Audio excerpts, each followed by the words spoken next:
Bismillahirrahmanirrahim. Assalamualaikum warahmatullahi wabarakatuh. Perkenalkan, nama saya Galuh Rizka Kinanti, NPM 1901010028 dari kelas PAID.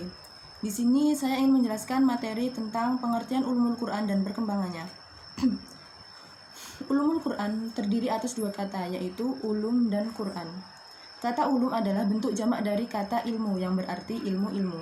Kata ulum yang disandarkan pada kata Al-Quran adalah telah memberikan pengertian bahwa ilmu ini merupakan kumpulan dari sejumlah ilmu yang berhubungan dengan Al-Quran, baik dari segi keberadaannya sebagai Al-Quran maupun dari segi pemahamannya terhadap petunjuk yang terkandung di dalamnya. Secara istilah, para ulama memberikan penjelasan yang berbeda-beda mengenai ulumul Quran, seperti yang telah dijelaskan oleh Mana Al-Katan. Ulumul Quran adalah ilmu yang mencakup pembahasan-pembahasan yang berkaitan dengan Al-Quran, dari sisi informasi tentang asbabun nuzul, kodifikasi dan tertib penulisan Al-Quran, ayat-ayat yang diturunkan di Mekah maupun Madinah, dan hal-hal lain yang berkaitan dengan Al-Quran.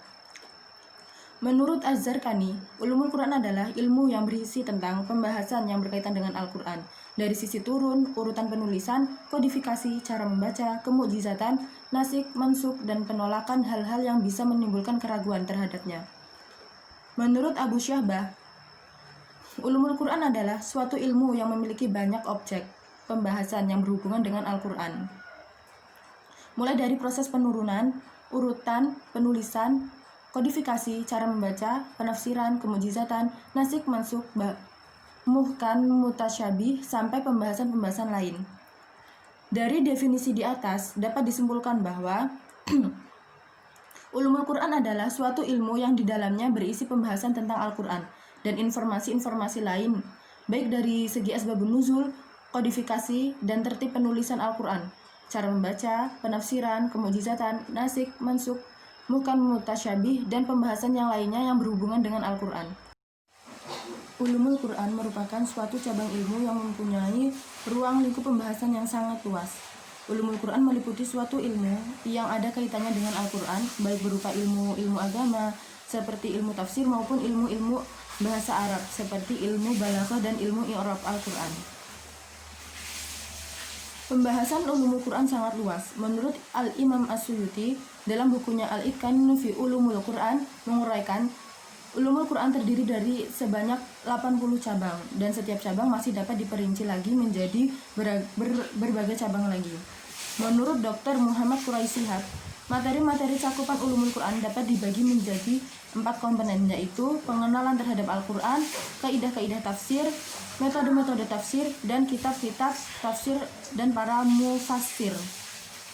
Menurut Muhammad Hasbi As-Siddiqi berpendapat bahwa ruang lingkup pembahasan ulumul Quran terdiri atas 6 hal pokok, yaitu persoalan mengenai turunnya Al-Quran atau asbabun nuzul, persoalan sanad, persoalan qiraat, persoalan kata-kata Al-Quran, persoalan makna-makna Al-Quran yang berkaitan dengan hukum, dan persoalan makna Al-Quran yang berpautan dengan kata-kata Al-Quran.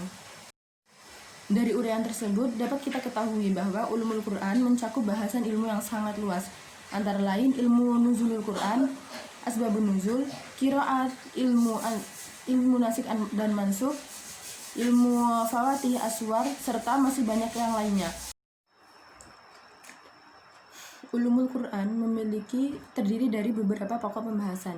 Beberapa dari pokok pembahasan tersebut yaitu seperti yang pertama, yaitu ilmu mawatin al-nuzul. Ilmu ini adalah ilmu yang menerangkan tentang tempat-tempat turunnya ayat, masanya, awalnya, dan akhirnya. Untuk yang kedua yaitu ilmu tawarik al-nuzul. Ilmu ini adalah ilmu yang menjelaskan tentang masa turunnya Al-Quran dan urutan turunnya satu persatu dari permulaan sampai akhirnya, serta urutan turun surah dengan sempurna. Yang ketiga yaitu ilmu asbabun nuzul.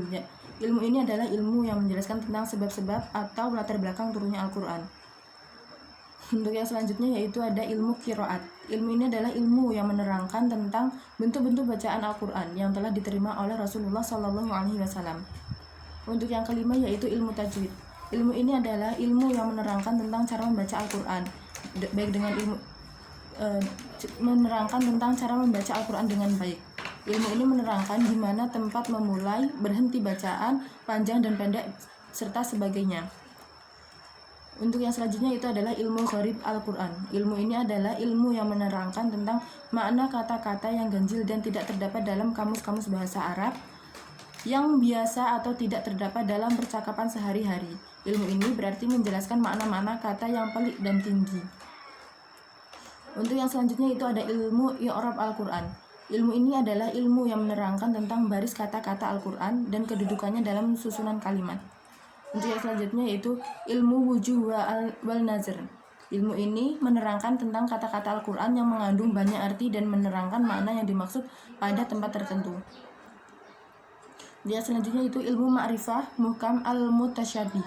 Ilmu ini menjelaskan ayat-ayat yang dipandang muhkam atau jelas maknanya, dan mutasyabih atau samar maknanya atau perlu ditakwil lagi maknanya. Dia selanjutnya yaitu ilmu nasikh wa mansukh, yaitu ilmu yang menerangkan tentang ayat yang dianggap mansukh atau yang dihapuskan dan oleh sebagian mufasir. Untuk yang selanjutnya ilmu badai Al-Quran. Ilmu ini yaitu bertujuan untuk menampilkan keindahan-keindahan Al-Quran dari sudut kesusastraan, keaneh-anehan, dan ketinggian balaghahnya. Untuk yang selanjutnya yaitu ada ilmu ijaz Al-Quran. Ilmu ini menerangkan kekuatan susunan dan kandungan ayat Al-Quran sehingga dapat membungkam para sastrawan Arab. Untuk yang selanjutnya yaitu ada ilmu tanasub. Ilmu tanasub adalah ayat Al-Quran yang menerangkan tentang persesuaian dan keserasian antara suatu ayat dan ayat yang di depan dan di belakangnya. Untuk yang selanjutnya itu ada ilmu aqsam Al-Quran, yaitu ilmu yang menerangkan tentang arti dan maksud dari sumpah Tuhan yang terdapat dalam Al-Quran. Pada masanya, ulumul Quran mengalami berbagai perkembangan. Pada fase sebelum kodifikasi, ulumul Quran kurang lebih sudah merupakan benih yang kemunculannya sangat dirasakan semenjak Nabi masih ada. Hal ini ditandai dengan kegairahan para sahabat untuk mempelajari Al-Quran dengan sungguh-sungguh. Terlebih lagi di antara mereka, sebagaimana yang telah diceritakan oleh Abu Abdurrahman As-Sulami, ada kebiasaan untuk tidak berpindah kepada ayat lain sebelum benar-benar dapat memahami dan mengamalkan ayat yang sedang dipelajarinya. Mereka mempelajari sekaligus mengamalkan ayat-ayat yang sedang dipelajarinya, dan dari hal itulah sebabnya mengapa Ibnu Umar memerlukan waktu 8 tahun hanya untuk menghafal Quran surat Al-Baqarah. Untuk yang selanjutnya yaitu fase kodifikasi. Pada fase sebelum kodifikasi, ulumul Quran dan ilmu-ilmu lainnya belum dikodifikasikan dalam bentuk kitab atau mushaf. Satu-satunya yang sudah dikodifikasikan saat itu hanyalah Al-Quran. Hal ini terus berlangsung sampai ketika Ali bin Abi Thalib memerintahkan Abu al-Aswad ad-Dawli untuk menulis ilmu nahwu. Perintah Ali inilah yang membuka gerbang pengkodifikasian ilmu-ilmu agama dan bahasa Arab. Pengkodifikasian itu semakin marak dan meluas ketika Islam berada pada pemerintahan Bani Umayyah dan Bani Abbasiyah pada periode-periode awal pemerintahannya. Mungkin itu saja materi pembahasan yang bisa saya sampaikan, kurang lebihnya saya mohon maaf. Akhirul kalam, wallahul muwaffiq ila aqwamit thoriq. Wassalamualaikum warahmatullahi wabarakatuh.